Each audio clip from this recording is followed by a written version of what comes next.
Hi, good morning. Thank you for joining us. First off, I'd like to acknowledge that we are here on the unceded and unsurrendered territory of the Algonquin and Anishinaabe people, and that we recommit to our responsibilities as treaty people, and we stand in solidarity with you. My name is Angella MacEwen. I am the NDP candidate here in Ottawa Centre. I'm excited to welcome Jagmeet and my friends here this morning. I'm running to be the next Member of Parliament here in Ottawa Centre because I'm worried about inequality. Throughout the pandemic, I've seen how the flaws in our social safety net are growing into huge cracks that people are falling into, and it doesn't have to be this way. I know that we can grow the economy from the bottom up. We can invest in healthcare, we can invest in affordable housing, and we can do it by taxing the super rich. When I talk to people at the doorstep, what they're most concerned about is this next looming fourth wave of the pandemic. They want to keep their families safe.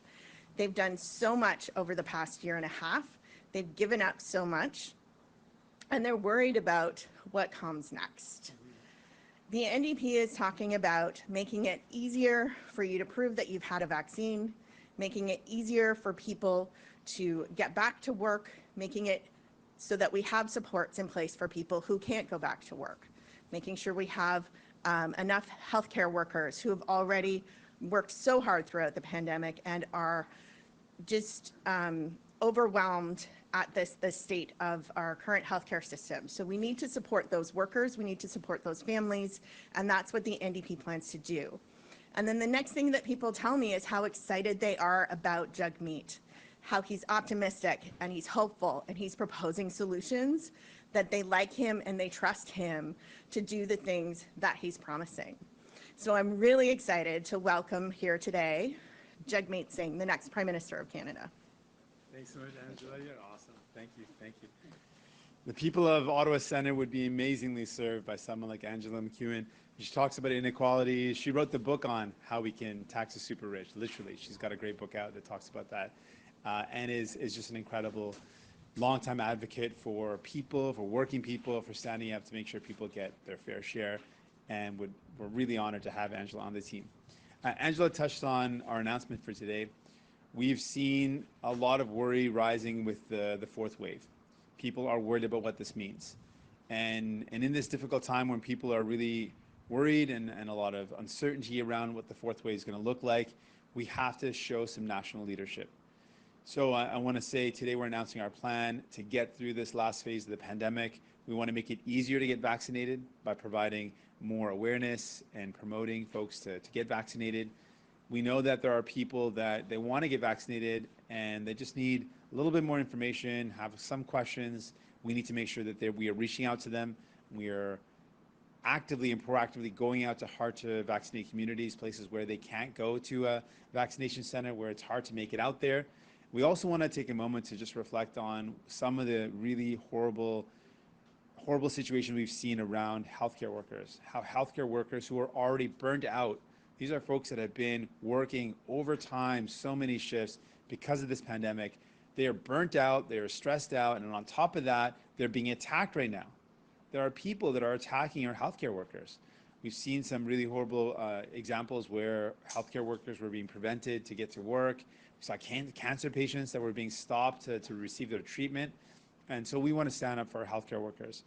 And so some of the things that we can do that, we want, first of all, to make it clear, no healthcare worker should be met with any sort of violence or intimidation, and we want to specifically protect healthcare workers by changing the criminal code to make it an aggravating offense, an aggravating element, to in any way impede or assault or any way threaten a healthcare worker in the course of their duties. It is just not on. There is no way that a healthcare worker should have to deal with any threats or intimidation on top of the already difficult situation they're dealing with. So we are standing up for healthcare workers very clearly. In addition, one of the things that we've noted is for people who get vaccinated, it is hard to show proof of it. It is complicated. Traveling around Canada, you've got to fill out different forms. Our team has had to do that, and you've got to pull up your old emails of when you got vaccinated, print those off, show proof, which is important, but it's pretty complicated. So we're renewing our call in our plan to get through this pandemic to have a federal document that shows proof of vaccination. Simple, easy to use, federally created document that can be used by anyone to travel across Canada, also internationally, but something that can be used so it makes life easier, so you can prove that you're vaccinated. This is for folks that have gotten vaccinated and just want to show proof of it. This would make a big difference in making lives easier and make it easier for people to travel around Canada, enter businesses that are requiring vaccination, enter events that might require it. It would just make life easier. We believe that from the beginning there should have been a national approach, a plan to help people get vaccinated, a more proactive plan. On this, I think Justin Trudeau has kind of left it out of the federal jurisdiction, saying, oh, we can't do anything about it, it's not our responsibility, and hasn't been as involved. We believe in a crisis, we got to step up.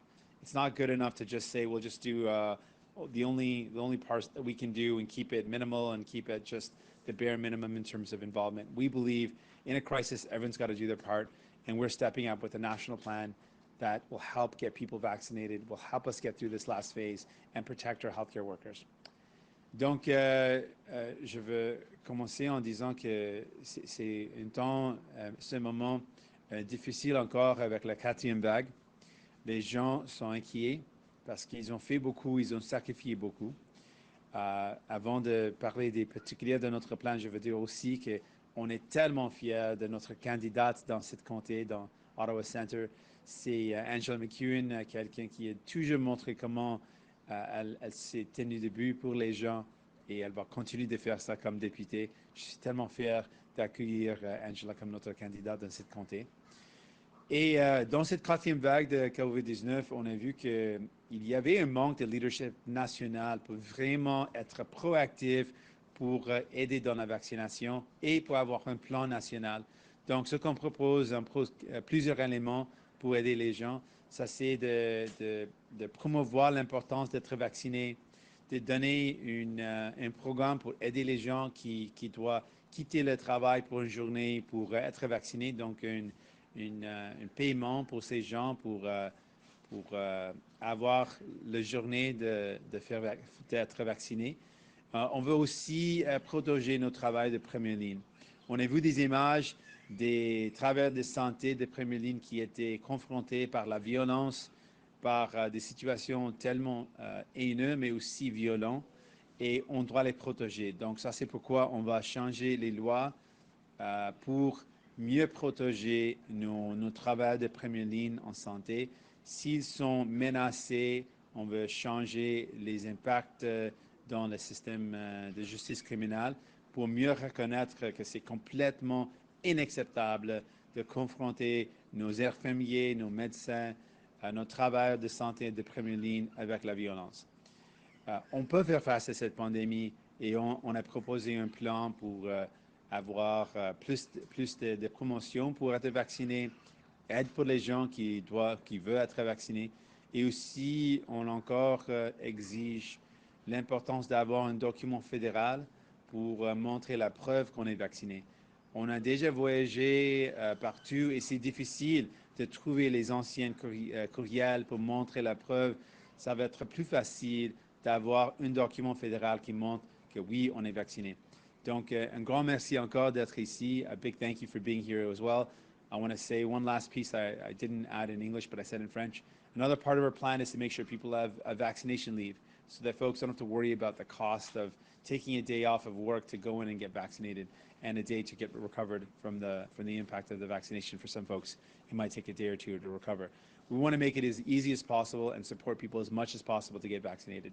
Thank you so much. And with that, I'm ready for any questions you might have. First question, Christian Ejikte from CTV News. Good morning, Mr. Singh. Hey, Christian. Good to see you again. Good to see you. It has now been 1,000 days of Michael Spavor and Michael Kovrig in separate Chinese prisons. People are hosting rallies today calling for their release. What's your response? What would you do in this situation if you were Prime Minister?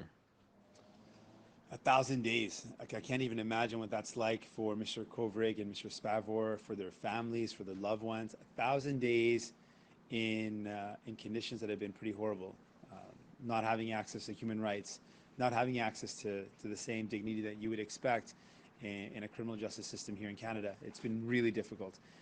We're going to renew our calls that we've got to do everything possible, everything we can, working with our international allies to continue to apply pressure on China to secure the release of these Canadians, of our fellow Canadians. En français, s'il te plaît. 1000 jours, c'est incompréhensible de penser l'impact d'être dans une prison pour 1000 jours sans avoir les droits de la personne. Et ça, c'est la situation pour M. Coffreg et M. Spavor. Donc, on encore exige le gouvernement de prendre toutes les mesures possibles pour travailler avec nos alliés, pour mettre la pression sur la Chine, pour sécuriser la liberté de nos Canadiens. Ce sont des Canadiens qui à ce moment font face d'une situation tellement difficile. Donc, c'est quelque chose qu'on doit continuer de faire, travailler pour sécuriser la liberté de nos confrères canadiens. And this call to get all the parties together on vaccinations and the importance of that, do you really believe realistically all parties will come together, unite, and put together a video or put out a message to the wider public that everybody needs to get vaccinated at this time? I'm really hopeful. I mean, we put out the tweet, we put out the letter and the tweet, and we've seen a great showing of support. You know, just today, I've criticized Mr. Trudeau on the overall national response, but I want to make it clear, Mr. Trudeau agrees that we need to get vaccinated, Mr. O'Toole agrees that we need to get vaccinated, and we all agree on this. So we might have differences in policies, but we all agree that we need to come together to fight COVID-19. And that's a very powerful thing. So I want folks to know, you know, you can vote. I'd love for you to vote for me, but you can vote for whoever you choose for. But no matter which party you choose, all of us believe that you need to get vaccinated. And I think that's a powerful message, and I'm looking really forward to putting that message out. I think it will be really helpful. I think it'll allay a lot of concerns and let folks know that on this point, we are absolutely united. En français, s'il te plaît. Oui, j'ai confiance qu'on peut faire cette vidéo, ce message ensemble parce qu'on a envoyé les tweets, notre lettre, et on a eu une réponse de tous les partis, les conservateurs et les libéraux. On dit oui, on est prêt de faire une vidéo ensemble. Et c'est important de reconnaître aujourd'hui, j'ai encore critiqué l'approche nationale de Justin Trudeau dans cette pandémie, mais dans cette question de vaccination, on est d'accord. M. Trudeau croit qu'on doit être vacciné. M. O'Toole aussi croit qu'on doit être vacciné. Moi aussi. Donc, c'est important que vous pouvez choisir qui vous voulez dans la prochaine élection. J'espère que vous votez pour nous. Mais c'est important que n'importe qui vous décidez de voter, n'importe qui pour laquelle vous décidez de voter, on est tous ensemble, on est tous d'accord qu'on doit être vacciné. Donc, ça, c'est important, un message important pour livrer aux gens à travers le pays. Et on est fiers qu'on a la chance de le faire bientôt. Prochaine question, Sébastien Desrosiers, Radio-Canada. Bonjour, M. Singh. Bonjour. Le candidat libéral Raj Saini dans Kitchener Centre a annoncé qu'il retirait sa candidature. Il continue toutefois de nier les allégations d'inconduite sexuelle qui ont fait surface cette semaine. Qu'est-ce que vous pensez de cette décision-là de M. Saini? Puis qu'est-ce que vous feriez si un de vos candidats faisait face à des allégations similaires? Donc, cette situation montre encore que M. Trudeau n'a pas pris l'action. C'était M. Saini qui a décidé de retirer et on a dit que c'était ce qu'on doit faire dans cette situation avec les allégations comme ça. Mais ce qui est plus important, c'est le fait que M. Trudeau, premièrement, n'a pas agi quand son parti a reçu les allégations. Rien n'a été fait. Ils n'ont pas lancé une enquête, essayé de savoir qu'est-ce qui s'est passé. Ils n'ont rien fait, même malgré le fait qu'ils ont reçu l'information depuis longtemps. Deuxièmement, il n'a pas agi pour montrer clairement c'est quoi ses valeurs. Donc, dans notre cas, pour moi, on ne donne pas seulement des belles paroles, on prend des actions concrètes. chaque fois qu'on a des informations comme ça qui étaient soulevées ou des allégations qui surfacent, on prend des actions. On fait quelque chose parce que souvent, c'était exactement le cas que les femmes souffrent en silence, rien n'est fait, personne ne répond à leurs besoins, personne ne répond aux allégations, aux inquiétudes. Et c'est pourquoi on a toujours une culture qui n'est pas sécuritaire pour les femmes. Donc, on va changer ça. In English, please. So, what this situation has shown with Mr. Saini himself deciding to pull out of the race is, again, Mr. Trudeau not acting. And that's been the problem in a lot of cases. In this particular case, there was information that was raised, allegations that were raised a while ago, and nothing was done despite that being known. So it shows really clearly the inaction of Mr. Trudeau and the Liberals. That's simply wrong. We have shown every time that we're up against these type of serious allegations, we respond right away with an investigation, finding out what's going on, listening to survivors, and acting. We've said that Mr. Saini shouldn't have been a candidate, but Mr. Trudeau actually didn't do anything. He didn't make that decision. He didn't take any leadership. And so what we believe is we've got to show leadership. We've got to make sure that women don't continue to suffer in silence in workplaces that are filled with harassment and being unsafe. That continues to be the case in Canada. And what we need to do is be proactive. We need to send a clear message. Women will be listened to. Women's concerns will be responded to. And we will make sure that women are safe.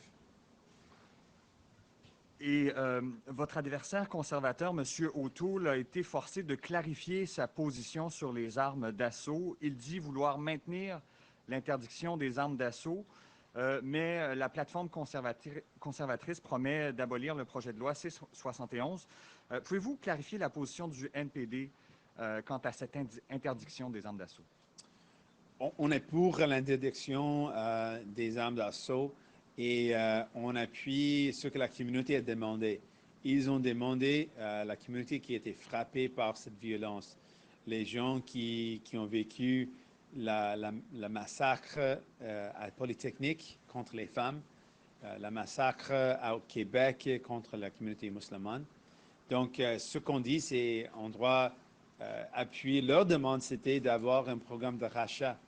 Et c'est ce que M. Trudeau a promis de faire, mais il n'a pas fait. Donc, on est pour la protection de la communauté, on est pour la protection de la population et le fait qu'on doit s'assurer que les gens sont sécuritaires. Next question, David Thurton, CBC News. Hey, good morning, Mr. Singh. Good to see you. Good to see you. So I just want to ask you about your announcement and, the a federal passport. Provinces were not calling for one. So would you impose a federal one on them? So a federal passport is like we have a passport right now to travel across countries. It's a document that can be used as identification as well. Right now, some provinces don't have a vaccine passport or any proof of vaccination, a system to prove it, and some do. What this would do is just make it easier for you to travel across Canada and be able to go and show proof of vaccination easily. Why not have a document that shows who you are and your proof of vaccination to make life easier? We in no way say that a province, that takes away the province's ability to have one. That's absolutely appropriate if a province chooses to do so. But this would be federal leadership. Instead of leaving it to potentially a province that has it or doesn't have it, a federal document is just like we have federal documents already. We can provide one that will provide proof of vaccination, can be used for international travel, or it can be used for local travel within Canada. I mean, you're making the equivalence with a travel passport, but that is clearly a federal jurisdiction. Foreign affairs, global affairs, that's the singular purview of the federal government. So again, are you trying to impose a passport on the provinces when a number of provinces have clearly said that they don't want one? Alberta is one of them. I haven't heard too many others who are calling for some sort of national document. Same way we've got a social insurance number. We have this document that can be provided federally. People can have it. This is for someone who gets vaccinated and wants to show proof of it easily. We just went through this. Traveling from Ontario, a lot of folks from Ontario that didn't have a way to easily prove they were vaccinated. When we traveled to Nova Scotia and to Newfoundland and Labrador recently, yesterday, we had to fill out these documents and we had to pull up emails. I had to go through my emails and find my old form of when I was vaccinated, and I couldn't find it. It wasn't in one email, it was in another one. That was all complicated. We should make it easy. If you're vaccinated, it should be easy to prove that you have been vaccinated. So we're saying, why not use the resources we have at the federal level to come up with a document that makes it easy to prove, this is me, I've been vaccinated. That would just make life easier. It would be something the federal government can do, and it would provide help for provinces that may want to do it, but it would be an extra burden on them in terms of resources. We could do it federally. For provinces that don't do it, but you got people that want to travel into a province that requires proof, what do they do then? They've got a complication. If someone wants to travel to Quebec and they've got to show proof to get into an event or to go to a restaurant, for them, it would make their life easier. I want to make getting vaccinated easier and showing proof of vaccination easier so that we actually tackle this problem, not with barriers and complication, but let's make things streamlined and easy as possible. That concludes our press conference. Thank you. Merci. Merci. Thanks so much. Thank you all. Thanks for doing that. Was that tough?